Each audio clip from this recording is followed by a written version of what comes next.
Hola amigos, bienvenidos a Pulso Político, soy Carlos Rabascal. En este domingo 14 de julio estamos grabando, por cierto, jueves 11 de julio. Y vamos a continuar con el análisis de todo lo que nos ha traído el caso de Edward Snowden. En los últimos días hemos visto cómo el avión presidencial de Bolivia, bajo la sospecha de que en ese avión estaba Edward Snowden, se prohibió de parte de algunos países de la Unión Europea, como es el caso de Italia, Portugal, Francia y España, el tránsito aéreo. Esto nos ha traído a una gran polémica. Se atentó contra la soberanía de Bolivia, contra un presidente que representante de América Latina. Se ha violado los derechos internacionales y ha puesto en evidencia quién manda en el mundo en términos de hegemonía política. Y a lo mejor, parafraseando, o mejor dicho, acogiéndome a algo que Teodoro Bustamante escribió en un artículo en su columna de Diario Hoy, ¿quién manda en estos momentos en el mundo? ¿Son las agencias de espionaje o son los mandatarios? Bueno, para analizar todo eso, veamos a quienes hemos invitado. Adrián Bonilla, PhD en Estudios Internacionales, secretario general de la Facultad Latinoamericana de Ciencias Sociales Flaxo. Ha publicado 6 libros y numerosos artículos en revistas académicas en América Latina, Europa, Asia y Norteamérica. Teodoro Bustamante, doctor en Medio Ambiente Natural y Humano y las Ciencias Sociales por la Universidad de Salamanca, España. Posgrado sobre Política Comparada de los Países Andinos por Flaxo Ecuador. Editorialista del diario El Hoy. Profesor investigador del Departamento de Desarrollo, Ambiente y Territorio de la Flaxo Ecuador. Francisco Ortiz Arroba, licenciado en Periodismo por la Universidad Central del Ecuador. Máster en Estudios Latinoamericanos y Relaciones Internacionales por la Universidad Andina Simón Bolívar. Docente universitario en varias universidades del Ecuador. Autor del libro ¿Anticiparse a qué? La estrategia de seguridad de los Estados Unidos. Bueno, ellos son nuestros invitados, les doy la bienvenida. Entonces, Adrián Bonilla, qué gusto tenerte en el Ecuador otra vez. Francisco Ortiz, gracias por haber aceptado y por estar por primera vez en la mesa de Pulso Político. Igual, Teodoro Bustamante, muchas gracias por haber tenido la gentileza de aceptar y estar por primera vez en la mesa de Pulso Político. Antes de ver el reportaje que nos ha preparado Javier Rosero, quisiera comenzarles haciendo una pregunta a cada uno de ustedes y escuchar sus respuestas para ir a ver el reportaje y regresar con el desarrollo ya del tema que vamos a tratar en la mesa de Pulso Político. Comienzo con Adrián Bonilla. Adrián Bonilla, las acciones de Edward Snowden no solamente ha visibilizado lo que ya sabíamos, a lo mejor lo ha dimensionado y lo ha tangibilizado, pero además ha puesto al mundo, como dije hace un momento, prácticamente al revés.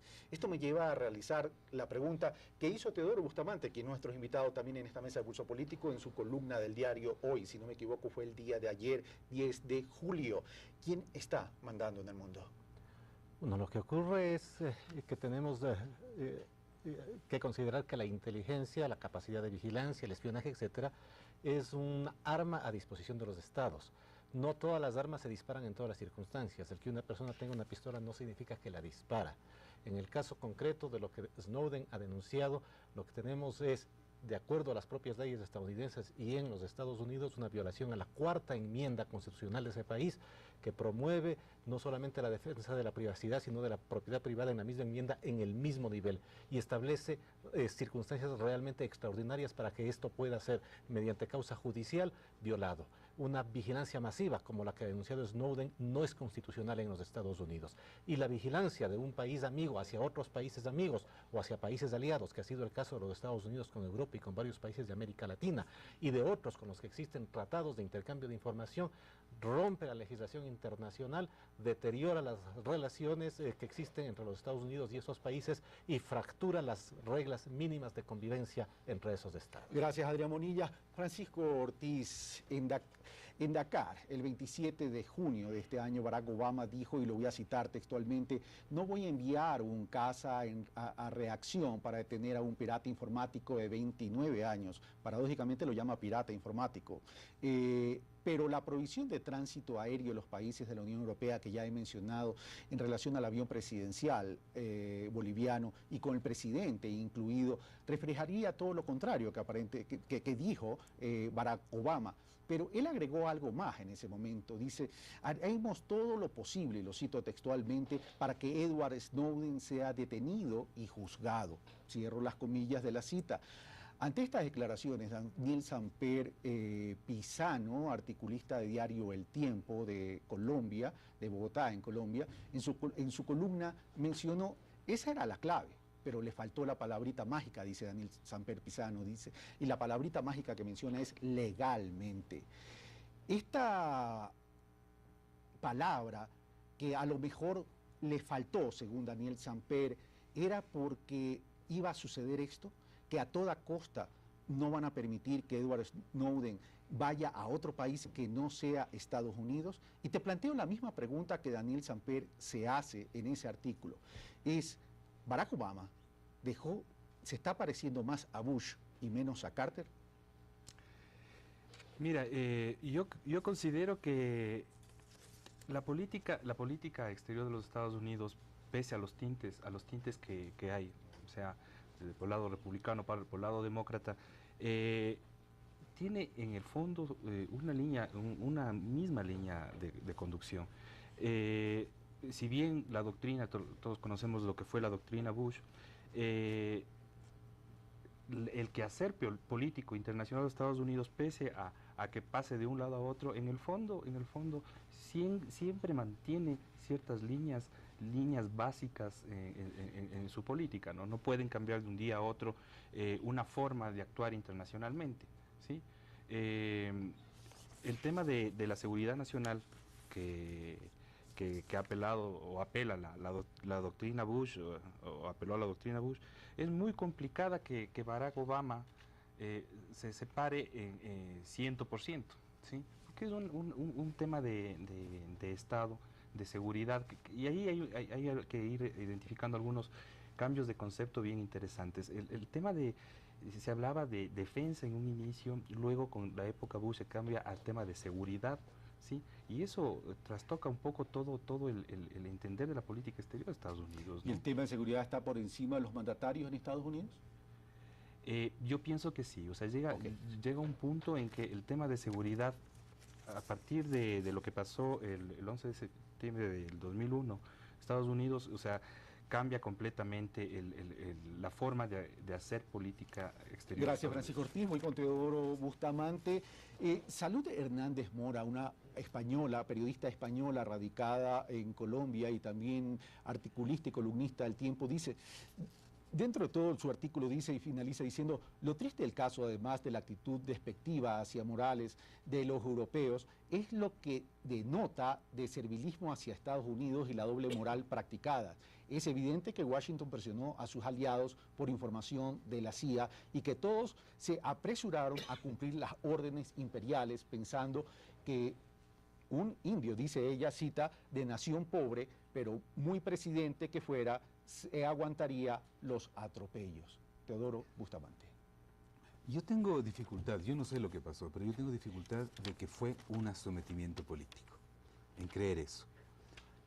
Yo no creo que los estados, países que tienen cierta institucionalidad hayan cedido con la oportunidad de pensar un instante qué es lo que estaba pasando. Yo tengo la hipótesis de que eso fue una decisión autónoma de los aparatos de seguridad, que porque ahí hay un sistema, el sistema europeo de control de defensa aérea, el sistema europeo, porque es uno solo, el de la OTAN, y yo creo que inclusive a mí me parece difícil que se haya negociado en tan poco tiempo. Y a mí me parece que ahí hay un enorme riesgo, y es lo que mi preocupación mayor es que en estos, como en otros casos, los aparatos de seguridad cobran autonomía y comienzan a gobernar, y la hipótesis que estoy lanzando es, yo tengo la sensación de que en este momento nosotros estamos gobernados, el mundo entero está gobernado por los aparatos de seguridad, y los aparatos de seguridad yo voy a enseñar, tienen un nacimiento que tiene una serie de perversiones. Es controlar, es el poder que se justifica a sí mismo, es una lógica que todo puede ser atropellado por razones de poder. Entonces yo realmente digo, a mí me cuesta creer que eso fue una decisión que fue procesada por alguna instancia política. Y a mí me parece que es mi sensación, esto es casi un golpe de Estado interno en esos países, el golpe de los aparatos de seguridad. Ahora, llama la atención la actitud de Francia. De todos ellos, o sea... No, de todos, pero sí, más de Francia. Sí, así es. Llama la atención porque estaban protestando. Estaban hace pocos minutos, estaban enojados con los norteamericanos porque por esta fuente sabían que les habían estado espiando a sus embajadas. Entonces de repente sucede algo y automáticamente, sin chistar, comienza a funcionar los aparatos para negar. Yo quisiera que vean, esto es cuestión de horas, el que un avión llegue y atravese un espacio aéreo. Entonces yo realmente creo, y me parece que esto es una cosa, lo que yo estoy diciendo es grave, porque sería, y de nuevamente creo que podemos hacernos una pregunta, ¿lo sabíamos ya o no? Todo el mundo dice, por ejemplo, cuando se hace análisis de la política norteamericana, Estados Unidos es un país que tiene preceptos constitucionales de muchas cosas muy avanzados, muy democráticos, pero ¿quién manda en Estados Unidos? Y muchos análisis dicen no, es el aparato militar y de seguridad. La duda que yo tengo es si eso no es una lógica que se está expandiendo y que está realmente dominando el mundo. ¿Se está expandiendo o a lo mejor ya estaba expandida? Lo que pasa es que hoy estamos ante este tema mediático que a lo mejor no teníamos antes en el pasado. Pero bueno, ya volvemos con el desarrollo de estos temas en la mesa de Pulso Político. Ahora sí veamos el reportaje que nos ha preparado Javier Rosero. El veto aéreo que ejercieron Francia, Italia, Portugal y España al no permitir utilizar su espacio aéreo al avión del presidente Evo Morales mientras se encontraba en pleno vuelo por suponer que en la nave se llevaba al informático Edward Snowden, quien es requerido por los Estados Unidos por revelar información de un programa masivo de espionaje de ese gobierno, ha sido calificado por varios analistas internacionales como por organizaciones a nivel mundial como un secuestro. No sé si tenga las dimensiones para hablar de un secuestro al presidente Morales. Lo que sí es claro es que de parte de todos los estados que impidieron el sobrevuelo del presidente Morales, claramente hay una afectación a un primer mandatario, ¿no? Un jefe de Estado, independientemente del país que sea, independientemente de la posición ideológica que tenga, merece un trato especial y particular precisamente por ese hecho. Constituye una flagrante violación al derecho internacional y a la soberanía de los estados, en este caso la soberanía de Bolivia. El avión donde viajaba el presidente boliviano tuvo que desviarse hacia Austria, aterrizando en Viena, donde permaneció retenido durante 13 horas hasta que España le autorizó que podía sobrevolar su espacio aéreo y realizar una escala para que pueda cargar combustible. Sin embargo, el propio Evo Morales indicó que Madrid le había pedido revisar su avión antes de dar la autorización, a lo que el mandatario, según sus propias versiones, se opuso porque sería una violación al derecho internacional. En eso encontramos las embajadas, las misiones diplomáticas, son espacios soberanos, ¿no? Como también las aeronaves, los buques marítimos, que también son espacios soberanos de los territorios.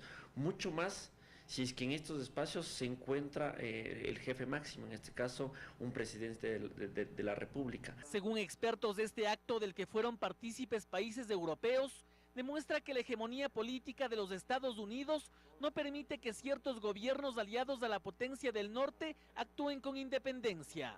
Prueba de ello podría ser, dicen, lo sucedido con el presidente Evo Morales. Además del ambiente que actualmente existe, comparan, podría parecerse al de la Guerra Fría, donde espías, decisiones políticas, amenazas económicas, así como la intromisión del control estatal en la vida privada de los ciudadanos del mundo entero, se encuentran en medio de escándalos entre los aliados del gobierno estadounidense y los no alineados a este. Estamos ante un escenario en el cual vemos nuevamente unas relaciones asimétricas de poder en el sistema mundo, donde están las potencias, las hegemonías que tratan de traspasar las fronteras nacionales para tener cierto control a nivel del globo. Más allá de esta posible influencia o no de los Estados Unidos, me parece que la responsabilidad recae directamente sobre estos países que son los que claramente están vinculados en este tema. Sacha Lloretti, embajador de Bolivia ante la ONU, indicó que más de 100 países de la organización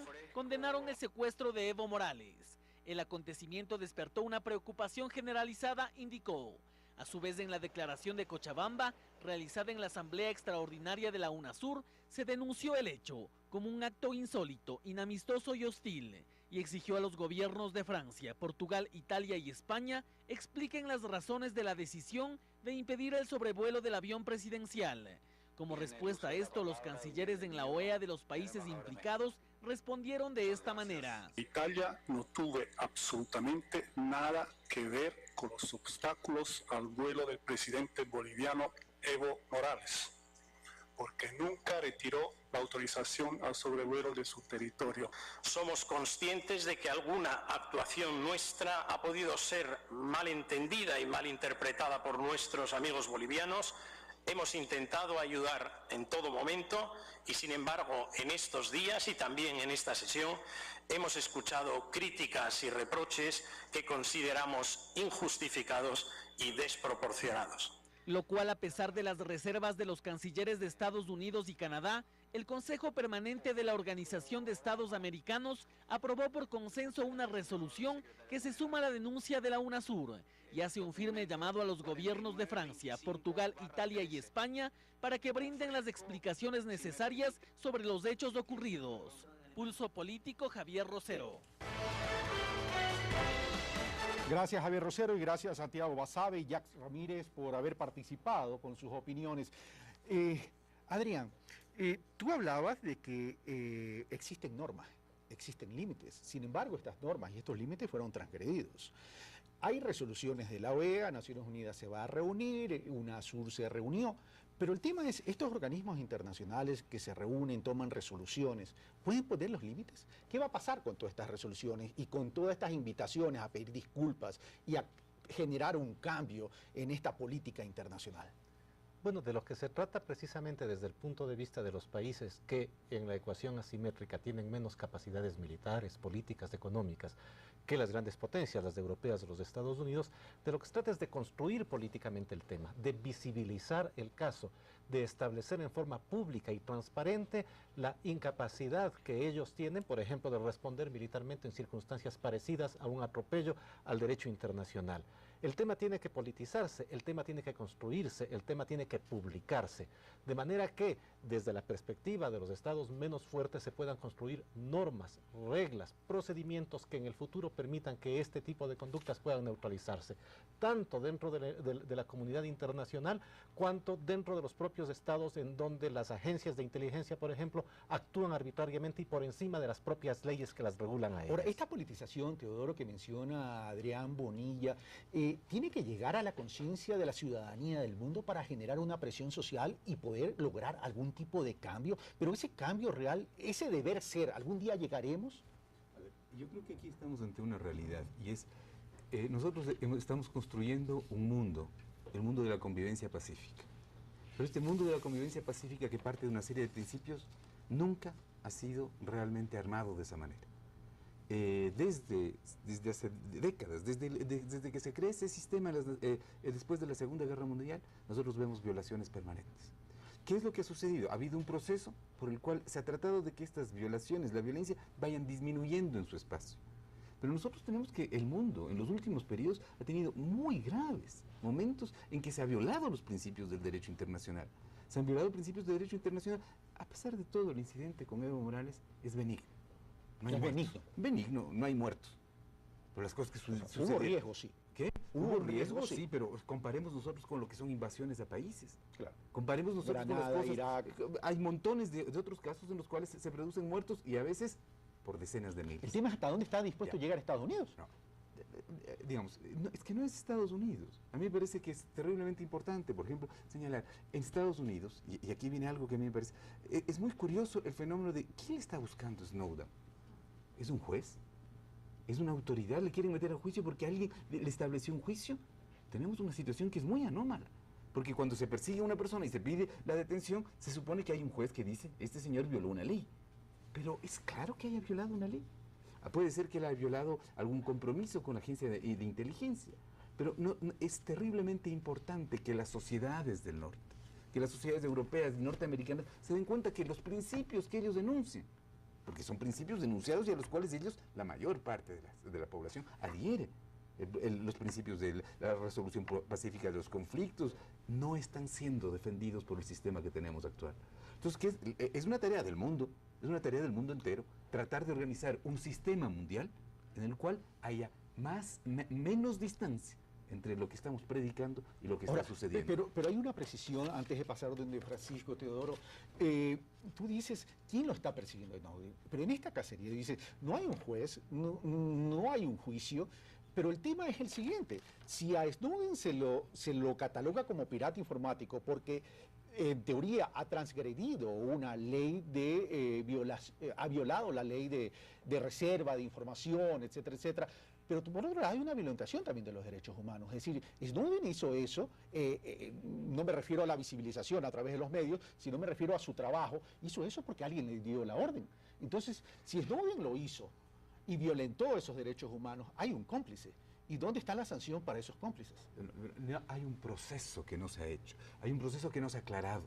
Según mi forma de entender, es que el sistema legal norteamericano requeriría que se aclare, que se analice, que se establezca cuáles son los responsables. Y eso haría bien a los Estados Unidos, porque los Estados Unidos es una sociedad que le interesa vivir en un Estado de Derecho. Cuando hay alguien que dice, no, esta persona simplemente tiene que ser apresada, entonces nosotros tenemos que hay una situación en la cual esto, y digamos aquí viene una cosa que es tal vez lo que me parece importante a mí señalar, es en todo el mundo que el Estado de Derecho es amenazado por este tipo de comportamientos. Desde mi punto de vista, para mí no está claro que este comportamiento sea conforme al derecho norteamericano. Y creo que Adrián lo señaló con bastante claridad. Es legítimo protestar en los Estados Unidos contra alguna violación a la intimidad de las personas. ¿Y qué es lo que nos interesa? Lo que nos interesa es que eso mismo debe aplicarse en todo el mundo. En todo el mundo. Y nos interesa que en Irak, que en Irak, que en Rusia, que en China, y lógicamente también los que aparentemente tienen mayores logros en ese campo, Europa, Estados Unidos, se respeten los derechos de las personas. Eso es lo que nos interesa. Vamos donde Francisco Ortiz, y permíteme, Francisco, citar una parte del texto del artículo de Teodoro Bustamante en el diario Hoy, en la columna del día de ayer. En el mundo las cosas están graves. La economía europea no sale adelante. Los costos sociales comienzan a pagarse. Lo sucedido en los países árabes muestra una incapacidad de los sistemas internacionales de construir los ideales de la democracia. Los países débiles y pequeños necesitan el máximo de sensatez y profesionalismo en el manejo de sus relaciones internacionales. A propósito de las asimetrías que mencionaba Jack Ramírez. Mira, yo pienso y en eso coincido, o sea, no es solamente un tema en este caso de Estados Unidos, ¿no? Yo creo que el mundo en general se le está yendo de las manos la parte de la política internacional, porque por un lado, casa adentro predican, en el caso de Estados Unidos hablan mucho del tema de la moral, ¿sí? Pero hacia afuera, por lo que habíamos conversado hace un momento, el momento que pasa por ahí el tema de seguridad, hasta ahí llega todo. Hasta ahí llegan los principios. Exactamente, o sea, el momento en que se siente afectado o considera que puede tener una afectación, automáticamente despliega todo su maquinaria, su poder, ¿no? Y considero que se está yendo de las manos porque inclusive en la parte ya del manejo diplomático, este tipo de acciones como que no saben los países cómo reaccionar. El caso de los 4 países europeos, o sea, para mí es una muestra clara de que la diplomacia en ese sentido no puede, o sea, no está lista para solventar este tipo de acciones, ¿no? No se sabe cómo actuar, ¿sí? El tema informático, el tema de esta revolución se puede llamar informática, que está muy vinculada con el tema de la guerra y la seguridad y de conocer qué hace el otro. Los estados, o sea, pese a todo ese poderío, a esa maquinaria que tienen para vigilar, el momento en que sale un actor como Snowden, como los Wikileaks, como que se les parte todo el esquema, ¿no? Y no saben, y yo considero que comienzan a actuar de una forma torpe. Pero veamos cómo reaccionan los países a través de la OEA y veamos las resoluciones de la OEA para volver a la mesa de pulso político. Veamos entonces cuál es la resolución de la Organización de Estados Americanos. Expresar la solidaridad de los Estados miembros de la Organización de los Estados Americanos al presidente del Estado Plurinacional de Bolivia, Evo Morales Ayma. Condenar las actuaciones que violan las normas y principios básicos del derecho internacional, como la inviolabilidad de los jefes de Estado. 3. Hacer un firme llamado a los gobiernos de Francia, Portugal, Italia y España para que brinden las explicaciones necesarias sobre los hechos ocurridos con el presidente del Estado Plurinacional de Bolivia, Evo Morales Ayma, así como las disculpas correspondientes. 4. Hacer un llamado a la continuación del diálogo respetuoso y constructivo entre las partes conforme las normas del derecho internacional y los mecanismos de solución pacífica de controversias. 5. Reiterar la vigencia plena de los principios, normas y costumbres internacionales que regulan las relaciones diplomáticas entre los estados y garantizan la convivencia pacífica entre los países que conforman la comunidad internacional. 6. Encomendar al secretario general que dé seguimiento al contenido de la presente resolución. Gracias, señor. Gracias. Bueno, esa fue la resolución de la OEA. Todos los puntos que la OEA acaba de mencionar son muy loables, pero a la hora del té terminan siendo un juramento a la bandera, por cierto, con el perdón de las banderas. Pero vamos al tema. Hoy, en este tema de la lucha por la primacía en la geopolítica, la línea de la política con la línea de la economía están siendo muy delgadas y se están entrecruzando. Y ahí es donde el que tiene el verdadero poder político hace valer su peso específico. Adrián. Bueno, este es precisamente el tema en relaciones asimétricos de los estados débiles. Los estados débiles propugnan, como es el caso de los estados latinoamericanos y de otros estados del mundo, un mundo más regulado, más ordenado, más basado en el derecho. Esto no quiere decir que se vaya a respetar el derecho, pero ¿cómo neutraliza uno el inmenso poder militar, por ejemplo, de los Estados Unidos o el inmenso poder económico? Sino alrededor de reglas, procedimientos, usos, costumbres, regímenes internacionales que regulan la conducta de los estados. En este sentido, las declaraciones de la OEA tienen significado político. ¿Por qué? Porque es un régimen internacional hemisférico generado en 1948 en donde están los Estados Unidos y Canadá. Es el escenario en donde los países de América Latina y el Caribe pueden efectivamente encontrarse con los Estados Unidos y proponer cosas. La declaración de ayer a propósito del presidente Evo Morales da cuenta del disenso entre los Estados Unidos y Canadá. No importa, en UNASUR eso no hubiera sido posible porque UNASUR requiere resoluciones unánimes. En la OEA la mayoría, la enorme mayoría de estados latinoamericanos y del Caribe votó, sin abstenciones latinoamericanas, con abstención de Canadá y de los Estados Unidos. A los Estados Unidos no les conviene deteriorar la OEA. No les conviene simplemente hacer caso omiso de las resoluciones de la OEA. La ecuación de poder dentro de la OEA ha ido variándose con el paso del tiempo, no solamente con las elecciones de sucesivos secretarios generales que no han sido precisamente los candidatos de los Estados Unidos, sino con votaciones como las de ayer. No tiene sentido reventar la OEA para los Estados Unidos. Este tipo precisamente de declaraciones de alguna manera neutralizan, limitan, tratan de hacer menos vulnerables a los países que efectivamente lo son. Es imposible pensar que los países latinoamericanos, que cualquier país latinoamericano, que todos los países latinoamericanos juntos puedan declarar la guerra a los Estados Unidos o romper relaciones diplomáticas o embargar la economía estadounidense. Eso no es posible. Esto otro sí es posible. Esos son los instrumentos que tenemos. Y esos instrumentos hay que usarlos. Esos son los techos que tienen los países latinoamericanos. Así es. Teodoro Bustamante, pero estos organismos terminan siendo entonces ineficaces.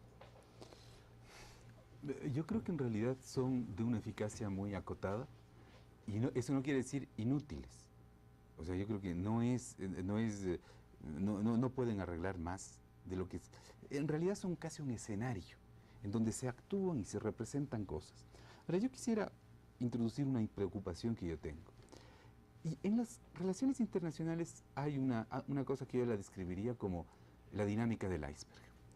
No se ve todo lo que está pasando. Yo, por ejemplo, no creo que el problema de Snowden sea solamente las declaraciones que le ha hecho. Me parece absolutamente inconcebible que se armen tanto lío por una declaración que más o menos se sabe, más o menos que haya vigilancia, está el Patriot Act, están todo un conjunto de cosas, y a mí me parece que aquí vienen, si nosotros vamos a ver lo que sucede a nivel de relaciones internacionales, a mí me parece que nosotros tenemos que entender que no todo lo que está pasando se sabe. A mí me parece, y yo lo voy a decir, a mí me parece que la reacción de los estados latinoamericanos es moderada, es tibia, es, digamos, bastante... No han llamado a embajadores, no han hecho ninguna de las cosas que en otras ocasiones se podrían haber hecho. Porque es cierto, no les podemos declarar la guerra a la OTAN todos juntos. El problema es si le ganó. Bueno, no les podemos declarar la guerra, no se trata de eso, pero hay una serie de medidas. Y a mí me parece que lo que ha sucedido es que hay negociaciones y conversaciones en las cuales lo que están haciendo es básicamente decir, bueno, se nos escapó, vamos a poner bajo control este fenómeno. Pero Teodoro, en esa dinámica de iceberg que tú hablas, que no se llega a ver todo lo que realmente está pasando, ¿esa es la situación que está incomodando a un China, a una misma Rusia? Yo creo que China y Rusia tienen una situación interna que si nosotros describimos esto de Estados Unidos con un poco de preocupación, lo que sucede con los servicios de seguridad y la estructura del poder político en China y Rusia, no tiene, o sea, esto sería un juego de niños, o sea, esto no tiene por qué asustar a nadie, ¿ya? Decimos, esto lo que nosotros vemos es porque existe un esfuerzo de hacer realidad el invento de la democracia. Donde no existe ese deseo, esto no tiene ninguna importancia. Es decir, en China y Rusia, ellos tienen alguna cosa, y una cosa que es importante, sobre todo para China, porque China en este momento está diciendo yo soy una potencia de primer rango. Soy una potencia que puedo construir canales de Panamá, bueno, canales de Nicaragua, puedo construir todo lo que a mí se me parezca, yo tengo la economía, y lo que pase en el mundo tendrá que contar conmigo. Eso es lo que está haciendo China, eso es su rol. Pero no es que China esté preocupado disculpen, no está preocupado por los derechos humanos, no es eso lo que les preocupa a ellos, y yo creo básicamente que existen, y digamos en todo este ámbito de cosas, hay negociaciones, hay cosas, información que van por un lado o por otro, y que van haciendo que el curso de los hechos, y yo creo que el curso de los hechos que va a tener esto es un curso en que lentamente se van a apaciguar las cosas, pero eso no es lo importante. Lo importante es que me parece que nosotros tenemos un desafío de crear un orden internacional basado en la legalidad, basado en los acuerdos, basado en las normas, basado en las utopías. Y debemos reconocer que un orden mundial basado en el derecho es una utopía, y por eso mismo hay que construirla, hay que buscar llegar a eso. Entonces a mí me parece que tenemos que ver eso, que tenemos que entender, no es la primera vez que se viola el derecho internacional. Ni será la última vez tampoco. ¿Ya? Pero me parece que sí tenemos que decir, bueno, el derecho internacional es importante, tenemos que defenderlo. Gracias, Teodoro. Tengo que ir a un corte, me están diciendo, y regreso ya con Francisco Ortiz para seguir con el desarrollo de estos temas tratados en la mesa de Pulso Político. Venimos de inmediato.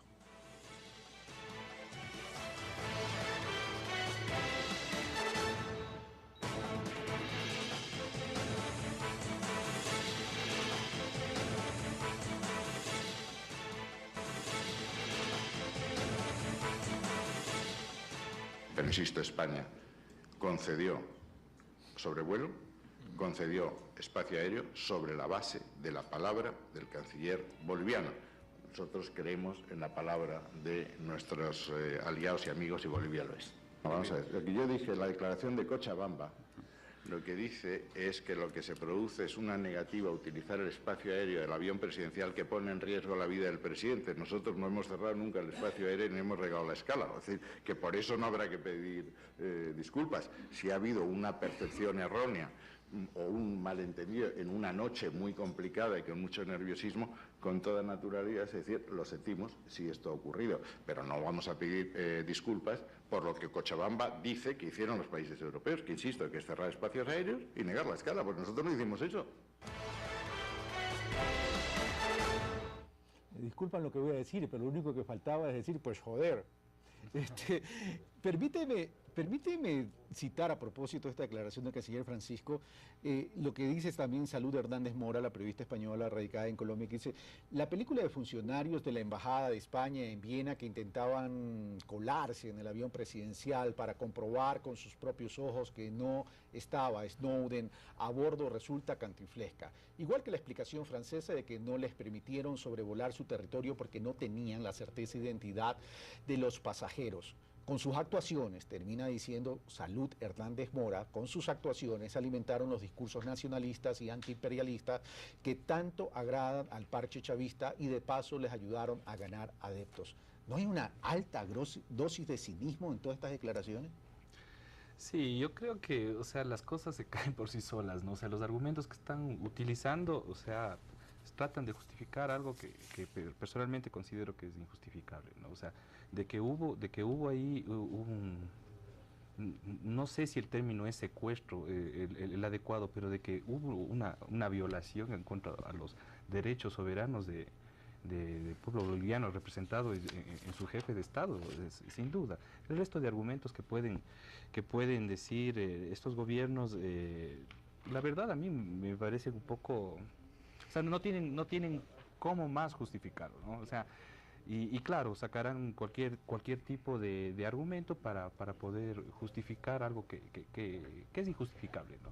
Ahora, Teodoro Bustamante hablaba de la utopía, que tenemos que ver esto como una utopía y no podemos renunciar a construir ese nuevo orden internacional de una gran convivencia, de lo que, bueno, acá en el Ecuador está esta filosofía del buen vivir, pero de esta gran convivencia, Adrián. Pero esa utopía puede ser alcanzable, e insisto en esta pregunta, porque vemos que las famosas primaveras, las árabes, las españolas, ahora también podríamos hablar de una primavera brasilera, latinoamericana, etcétera, etcétera, los pueblos que salen a la calle, que exigen, que cumplen, que logran sus propósitos en el plazo inmediato, pero cuando se trata de institucionalizar e instrumentar eso de lo que ellos reclaman, se va diluyendo. Fuera de cámaras, Teodoro Bustamante me dice, sí, se puede diluir, pero también puede rebotar en ese sentido. ¿Cómo podemos llegar entonces a construir, con base en esa utopía, ese buen vivir o esa gran convivencia en ese orden internacional? Bueno, cuando ocurren eventos como los de las últimas 2 o 3 semanas, entonces estos eventos pueden ser politizados, es decir, incluso el actor más vulnerable puede politizar internacionalmente un tema y puede articular sus agendas, los puntos de sus agendas con las demandas de otras sociedades. Pues que la política exterior no es una política absolutamente unitaria ni absolutamente racional. En el caso de la política exterior estadounidense hay muchas fuentes domésticas que van alimentándola.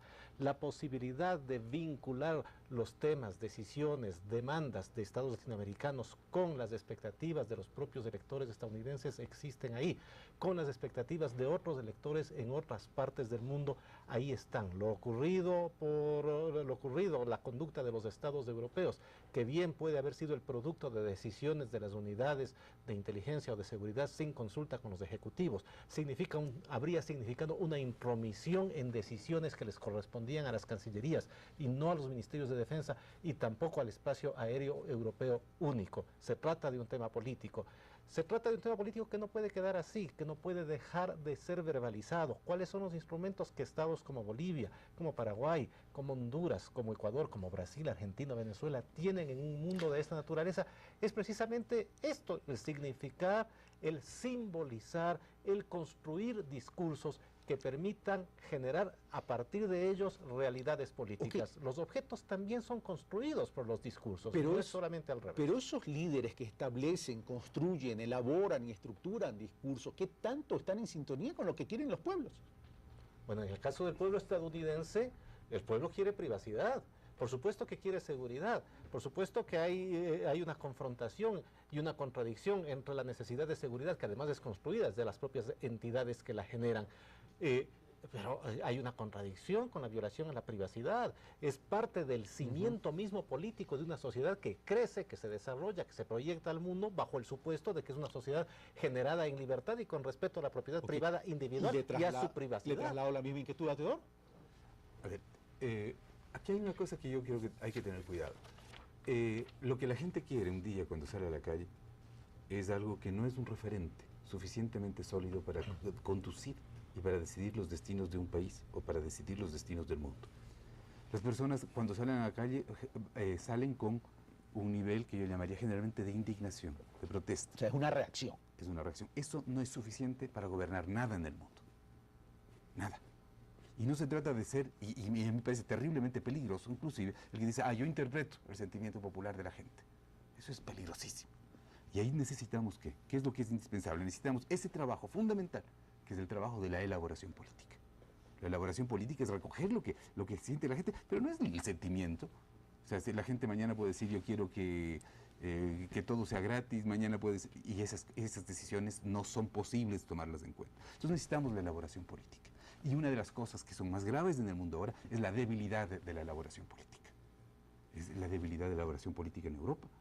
Yo creo que en América Latina también hay una enorme debilidad, una desestructuración de los partidos políticos, porque se está dejando a un lado esa tarea, esa función, que yo considero que es fundamental para que podamos, porque es requisito indispensable de esta utopía.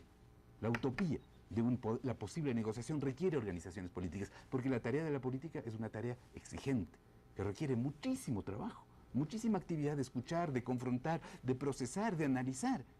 No es simplemente interpretar, es elaborar. Y a mí me parece que eso es una cosa que es terriblemente importante. Y creo que es importante tratar de incitar eso. Este es un momento en que el mundo necesita elaborar su realidad política, porque el poder está distribuido de otra manera. China ha roto el equilibrio de lo que era anteriormente. Lo que está sucediendo, por ejemplo, con la redistribución de los recursos, de dónde se están explotando los recursos básicos. Está ganando el mundo árabe, tiene mucho más poder. El modelo europeo en una crisis muy grande. Entonces nosotros me parece que tenemos que decir, bueno, tenemos que ir a eso. ¿Y qué necesitamos? Reelaboración política. No podemos pensar que la tarea que tiene el mundo es simplemente una interpretación, un deseo de la gente y personajes inspirados que puedan interpretarlo. Se necesita la tarea de la elaboración política. Ahora, pero en esa tarea de construir este tema político y en estas debilidades, eliminar las debilidades para comenzar a volver a estructurar los partidos políticos, tanto en América Latina como en Europa, como dice Teodoro Bustamante, hay una realidad. Y la realidad es el tema de la seguridad, tema de terrorismo, tema de narcotráfico, tema de las armas nucleares, etcétera. Entonces, ¿qué están buscando las grandes potencias? ¿Qué están buscando las grandes potencias? Bueno, o sea, primero, una cosa que decía Teodoro, yo pienso que América Latina sí está poniendo conceptos, está construyendo conceptos importantes, ¿sí? No sé, no tengo yo memoria, pero lo que ahora está pasando, el hablarse de tú a tú con la Unión Europea, por este caso puntual, ¿no? Yo pienso que algo está pasando, ¿no? O sea, inclusive no es la soledad de Bolivia, ¿no? Sino hay un acompañamiento de Latinoamérica. Entonces yo pienso que sí está pasando algo acá, ¿sí? Bueno, en cuanto a lo que decía Teodoro, en cuanto a las grandes potencias, o sea, el tema de la seguridad, y como decía hace un rato, yo creo que marcó mucho el tema de lo que los atentados de Estados Unidos, ¿no? Porque ahí se cambió toda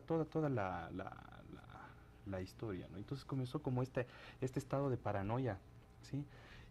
Yo no sé hasta qué punto los ciudadanos norteamericanos, por el tema de su seguridad,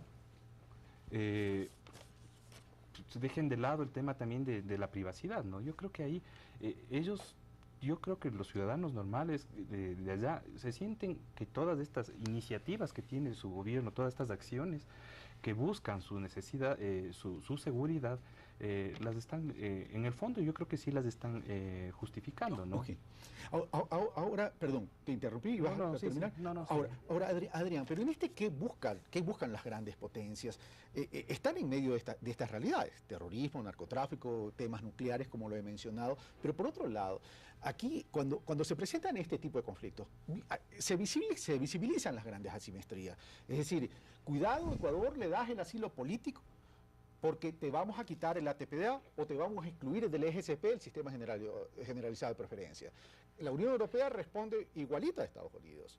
Esto nos lleva a, por lo menos, a suspender o revisar las negociaciones de los tratados de libre comercio. Es decir, una herramienta, el tema comercial, siendo una herramienta para el desarrollo, como una herramienta, no como fin, pero como una herramienta, termina vinculándose en todos estos temas de conflicto. Adrián. Bueno, lo que ocurre es que los instrumentos de política exterior convencionales de los Estados Unidos en el hemisferio occidental giran alrededor de un sistema de mecanismos que tiene incentivos y que tiene sanciones. Es la vieja metáfora de la zanahoria y el garrote. Esto es desde la segunda década del siglo XX que se emplea de esta manera. La significación política de Snowden no tiene que ver exclusivamente con la posibilidad de desafío que los países tienen de considerar un asilo frente a los Estados Unidos, sino efectivamente con la posibilidad de ejercer esos instrumentos que finalmente son instrumentos de poder. Son instrumentos unilaterales, son instrumentos que deterioran relaciones, son instrumentos que efectivamente evocan la enorme diferencia de recursos que tienen los Estados Unidos en el hemisferio occidental frente a los demás países, a cualquier otro país del hemisferio occidental. El asunto es que cuando este escenario de absoluta diferencia y desigualdad existe, hay que equilibrarlo de alguna manera. Se lo puede equilibrar por el lado del discurso, se lo puede equilibrar por el lado del agrupamiento, que es lo que intentó hacer Ecuador cuando se convocó a UNASUR, que es lo que hicieron otros estados cuando convocaron a la OEA. De todas maneras, para los Estados Unidos, aún con el enorme poder que tiene, conviene tener buenas relaciones con el hemisferio occidental, conviene no deteriorarlas. La posibilidad que estados como el Ecuador, como Paraguay, como Colombia tienen frente a los Estados Unidos es generar un escenario en donde justamente ese, que también es un interés de los Estados Unidos, se encuentre en riesgo. Un escenario que, por ejemplo, supone la movilización de la OEA. A los Estados Unidos no les puede interesar fracturar la OEA, ni les puede interesar debilitar la OEA, justamente ahora que aparecen organismos multilaterales como UNASUR o como CELAC. Ese es el escenario donde esto debía ser planteado y la OEA respondió bien. Y la OEA respondió bien en contra de la propuesta de los Estados Unidos y Canadá. ¿Qué más puede hacer la OEA? Muy poco más. Es altamente improbable que la OEA pueda decidir, como decidió en la época de la invasión a República Dominicana o a Grenada, enviar una fuerza expedicionaria hacia los Estados Unidos combinada de países latinoamericanos para reducir a las agencias de inteligencia estadounidenses que rompieron el derecho internacional. Eso no es posible. Ahora, pero una cosa es la reacción de la OEA y otra cosa fue UNASUR. El propio presidente de la República ecuatoriano en Cochabamba menciona, desde el interior de la OEA hubo presidentes que torpedearon o boicotearon la cumbre de presidentes. ¿Qué tan eficaz viene haciendo entonces UNASUR? ¿Terminará siendo un ejercicio fallido?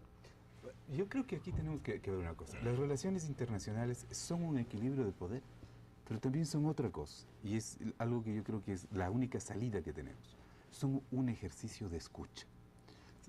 La manera adecuada de negociar no es poner una pistola.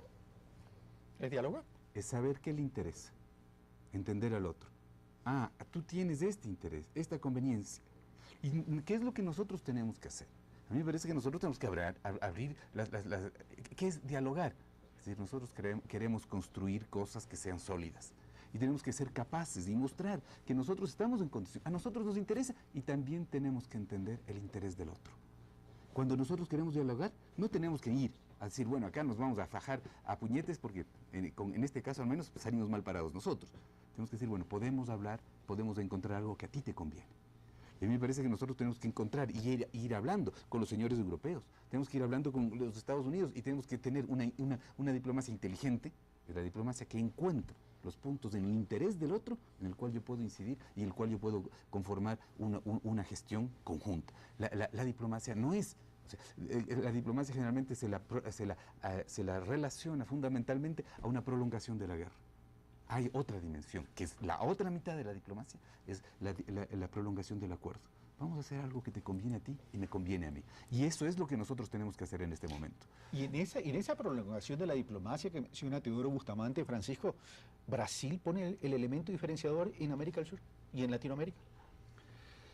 Bueno, lo que hemos conversado hace un momento, yo pienso que Brasil como tal, o sea, siempre ha manejado su política exterior de una manera independiente a lo que pasa acá en América Latina.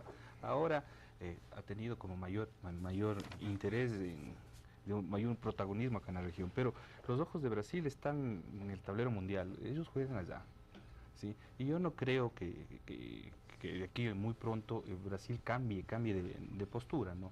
Sus intereses económicos, sus intereses dentro del juego geopolítico es distinto, ¿no? Responden a sus propios intereses nacionales. Algo de eso habíamos hablado también hace un momento con Adrián y creo que en eso sí coincidimos. Ok, ahora, ese tema de Brasil me lleva a la siguiente pregunta. Adrián, les planteo la pregunta a los tres. América Latina termina siendo Quijote o Sancho? Bueno, depende de la circunstancia, depende del momento. América Latina en algunos momentos existe como América Latina y el Caribe, y en otros momentos existe fragmentadamente. Si hablamos, por ejemplo, de comercio internacional, vamos a tener distintas opciones comerciales en América Latina. Una, por ejemplo, que apuesta al libre comercio o al libre comercio con los Estados Unidos, que involucra al Caribe, a Centroamérica, a los países de la región andina, con excepción de Ecuador, y otra que apuesta al comercio protegido, que es Mercosur, más Bolivia y Ecuador. En términos de Producto Interno Bruto son más o menos parecidos estos dos grandes polos latinoamericanos. Políticamente apuesta a organizaciones subregionales, pero apuesta también a entidades como la CELAC.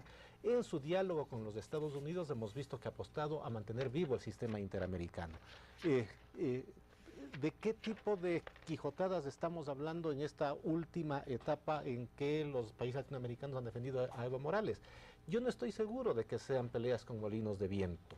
Yo no estoy seguro de que sean fantasías de imaginarse a Dulcinea del Toboso en la Bueno, Evo no se parece a Dulcinea del Toboso, eso sí, por cierto. O en la encarnación del Departamento de Defensa o del Departamento del Tesoro de los Estados Unidos. No, yo creo que son realidades materiales que se van construyendo desde reacciones políticas que en el caso latinoamericano han ido combinándose de acuerdo a las necesidades, porque la vulneración de los derechos de Evo Morales puede reiterarse, puede repetirse, puede ser vulnerable puede vulnerarse en cualquier momento a cualquier otro país latinoamericano. Eso agrega, ¿no? Y este precedente necesariamente dispara algún tipo de conductas que permita inhibir en el futuro nuevas acciones de esta naturaleza. ¿Coincides con Adrián? ¿Teodoro? A ver, yo creo que básicamente sí. Yo tengo un poco una duda, en el sentido de que el problema no es un incidente. Los incidentes no arman la política exterior. Y yo quisiera decir algo. América Latina hay un dato que me acordaba. En 1930 vi una publicación de un periódico ecuatoriano que hablaba de nuestra extraordinaria riqueza comparada con Corea, lo miserable que era Corea frente a nosotros. En esa misma época se hablaba de la riqueza de Argentina comparada con España, de cuán superior eran las condiciones de vida de los argentinos comparado con lo que sucedía en España. ¿Y qué es lo que ha sucedido en América Latina? Algo hemos hecho por el cual estamos mucho peor que Corea, estamos mucho peor que España, a pesar de todas las crisis que tiene España en este momento, que no son nada pequeñas. Entonces, a mí me parece que ahí viene una pregunta: ¿qué somos nosotros? No somos el incidente. No es lo importante cómo reaccionamos con este incidente, aunque yo creo que en este incidente, y para mi gusto, digamos, yo diría, es necesario reclamar, hacer el reclamo que es pertinente. Pero lo importante es cómo somos capaces de nosotros de generar una política a largo plazo. ¿Quiénes han sido los que más han generado esa política a largo plazo? Es Brasil. Brasil tiene una política de una persistencia con gobiernos de todos los signos políticos que van manteniendo una misma presencia y hacen que Brasil sea hoy día, en el concierto mundial, algo totalmente diferente de lo que era hace 40 años. Bajo esa línea de pensamiento, Francisco, ¿podemos romper las asimetrías? ¿Asimetrías entre quién? ¿Entre Latinoamérica y Europa, Estados Unidos? Sí, claro. Yo la verdad, o sea, la asimetría es demasiado fuerte, o sea, la asimetría es demasiado grande en temas, me refiero a temas de poder, tanto político como militar. Pero la asimetría no se debe basar tan solo qué tan grande eres como nación en términos de Producto Interno Bruto, sino qué tan desarrollado puedes alcanzar a ser tú como América Latina. Sí, bueno, yo creo que estamos dando pasos para hacia allá, ¿no? Pero de ahí la asimetría es muy grande, es muy compleja. Yo creo que todavía deberá pasar periodos más largos para poder hablar de que se va a nivelar algo esas asimetrías. Pero pensemos nosotros al caso que yo mencioné, Corea del Sur. Históricamente tenía más asimetría con Europa que lo que tenemos América Latina. ¿Pero cuánto le ha llevado desde? Sí, claro, es una cosa de 80 años. Claro, es así que hay que construir las cosas. O sea, si alguien quiere cambiar las cosas en un periodo de 6 meses, convertirse en potencia mundial, está loco. Pero ahí nosotros vemos, y casos que además tienen costos que hay que pensarlos. Porque no es que todo es mágico y que de repente todo es felicidad en esas sociedades. El caso de Japón, en cierto sentido, es parecido. Pero lo que yo quiero abrir es, no el destino de nuestra situación actual no es una condena para siempre. De acuerdo. Y podemos cambiarlo. Sí, En el caso que tú te haces referencia, el caso de Corea, ¿qué ha implicado llegar a Corea a donde está? ¿Cuál ha sido la política coreana para poder alcanzar el nivel, digamos, de desarrollo en el cual se encuentra ahora? Han sido políticas súper duras. Sí. Ahora, pero todo proceso trae un costo. Exactamente. Y ahora América Latina, digamos, está implantando cierto tipo de políticas que para muchos puede ser justa, muy dura en otros casos, pero creo que son pasos que se están dando importantes. Ok, me queda un minuto, Adrián Monilla. Pero América Latina está construyendo ese paso hacia llegar a alcanzar esa utopía que menciona Teodoro Bustamante. Bueno, es que hay demasiados objetivos que se vinculan con la política exterior. La política exterior en sí mismo no es un objetivo de ninguna de las naciones, es un instrumento para alcanzar algún otro tipo de metas. Por ejemplo, el desarrollo, por ejemplo, la autonomía. Pero el desarrollo tiene que ver directamente con lo que pasa internamente en una nación. Exactamente, tiene que ver con lo que pasa en una nación. Dependiendo de la aproximación de las personas, de la forma de concebir el mundo, para alcanzar el desarrollo se requiere autonomía. Desde otro tipo de aproximaciones en América Latina, convencionalmente se ha supuesto que para alcanzar el desarrollo se requiere tener asociaciones bondadosas con las grandes potencias. Hemos tenido todo tipo de políticas de subordinación, políticas de asociación, políticas de contrahegemonía, todas ellas han tenido su costo. Pero me da la impresión que en la mayor parte de países de América Latina, el objeto de la política exterior es alcanzar el desarrollo, alcanzar objetivos de carácter económico, estructural, de bienestar para la población. Para eso sirve la política exterior, para evitar, por ejemplo, intercambio asimétrico de recursos naturales, para agregar valor a la producción, en fin, para todas esas cosas. En algunos casos la autonomía es significativamente importante para garantizar la estabilidad del régimen y tiene sus costos. El gobierno de Cuba, pese a todo, ha sido autónomo, pero ha tenido un costo elevadísimo que pagar ese gobierno para poder preservar su autonomía. Mientras tanto, hemos tenido otro tipo de gobiernos en América Latina en donde su asociación, por ejemplo, a los Estados Unidos no les ha redituado prácticamente nada.